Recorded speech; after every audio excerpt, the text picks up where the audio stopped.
কেন উপনিষদ হলো এক গভীর জ্ঞানপূর্ণ উপনিষদ, যা মূলত ঈশ্বর বা ব্রহ্ম ও জীবাত্মার সম্পর্ক নিয়ে আলোচনা করে।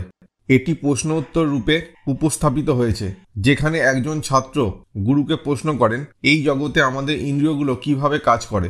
মূল প্রশ্ন: মন, বাক্য, চোখ, কান এবং প্রাণ এইসবের পিছনে কোন শক্তি কাজ করে?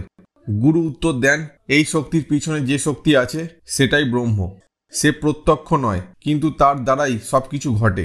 অর্থাৎ আমরা যা দেখি, শুনি, অনুভব করি, এর সবকিছুই অন্তর্নিহিত কারণ হলো ব্রহ্ম। প্রথম খণ্ডের ব্যাখ্যা।